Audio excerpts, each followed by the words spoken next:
Hi everyone, my name is Matt, and today I'm going to be showing you how I converted this photo into this photo using Photoshop Creative Cloud. Now, truth be told, there isn't a whole lot of a transformation that went from here to here except for the crop that I did, but I'm going to show you what I did, all the steps that I took to bring it to the final product. So first, let's open up the file. It'll open up in the raw editor. First thing I always do is adjust the exposure. For today, 0.6 is about right. Normally, I don't bring the exposure up all the way as far as I want it to, because I'm going to adjust the levels later, and I don't want it to be too much and lose too much detail. As you can see, I have the highlight clipping warning on. I would recommend you do so as well. Next, I'm going to adjust the color balance, or the white balance rather. And for here, it's pretty close to white. In fact, it's close enough that I don't really want to mess around with it too much.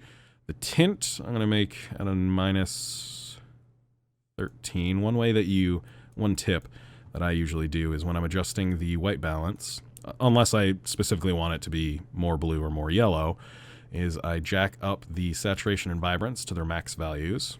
And then it makes it easier, especially when you have a white background while in the raw editor, to see the difference between actual white and what your background or backdrop or any area that you want to be actually white, what the output value is.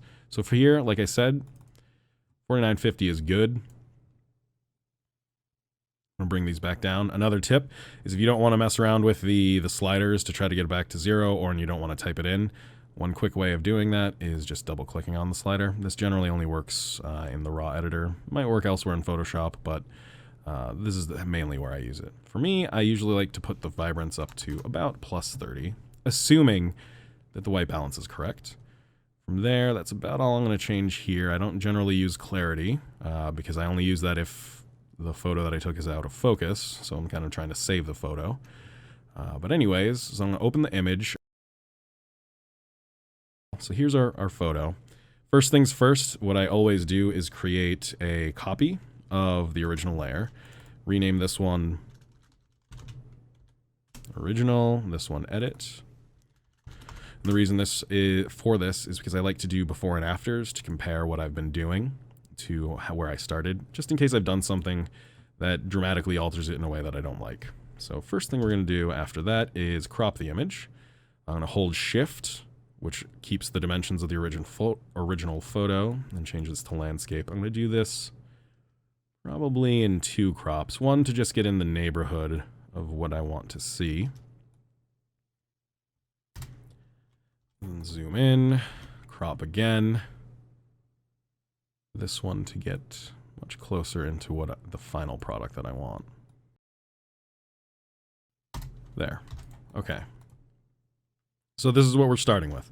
Now, just starting out, I can notice that in the shadows, there's a bit of a red cast, and this is something which can be fixed on the front end using the different tints. For now, just because we're here, I'm going to go down here, create an adjustment layer, go to curves, drop down, go to reds. So I want to get rid of this red cast. So I'm going to take the bottom end and slide it up a little bit.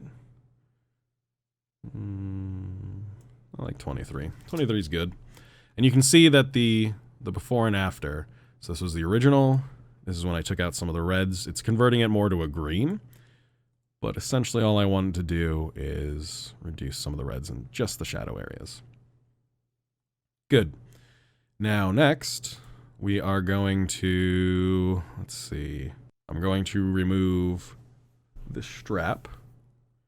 I'm going to edit the original. I've done this a couple ways now. You can either use the spot healing brush tool with content aware, the patch tool. For today, I'm just going to use the clone stamp. Essentially take spot from here and stamp it over there. Do it a couple times. Perfect. Then I'm going to take the patch tool, because the patch tool is better for blending, and blend it in. Now it looks like there's nothing there to begin with. Okay, next I'm going to do a levels layer, or an adjustment layer. to make the backdrop even brighter white, because essentially it's not quite perfect white. It also ends up brightening some of her face as well. That's fine. Normally I'd spend a lot more time refining this edge here because I just use the slider. It's kind of a harsh transition, but for today that's fine.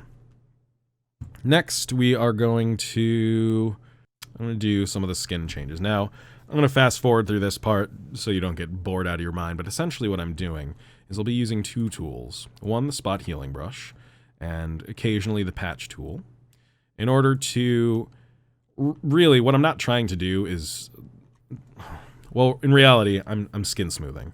But for me, what that means is I'm zooming in way in, and finding areas which have contrast and trying to reduce some of the contrast while maintaining the texture of the original skin. So what that means is I'll take the spot healing brush tool and go in, and anywhere, oops, wrong layer, that there is contrast, highlight it. So I'm looking for darker areas and lighter areas, and then kind of just erasing them using content aware because it's magic. Okay, so that's what I'm doing here.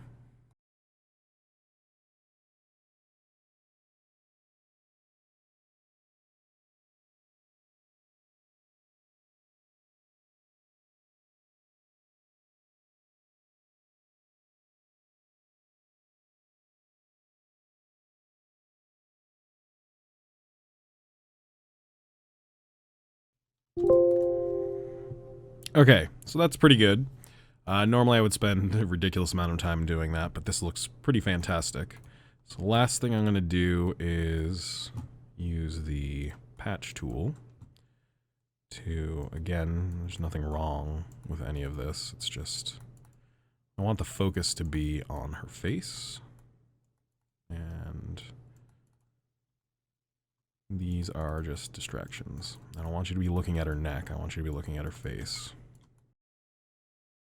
And for the most part, the reason why I'm doing this is not because I'm trying to perpetuate some sort of unattainable beauty standards. However, these are the kinds of things which could be, I mean, not the stuff I was doing for her neck so much, but her face, I mean, her skin is pretty great already, but we didn't have a makeup artist on hand for this shoot, so that's the kind of stuff that a makeup artist would be great for, is more for skin smoothing and getting rid of some of the areas of contrast and like any splotchiness on the skin.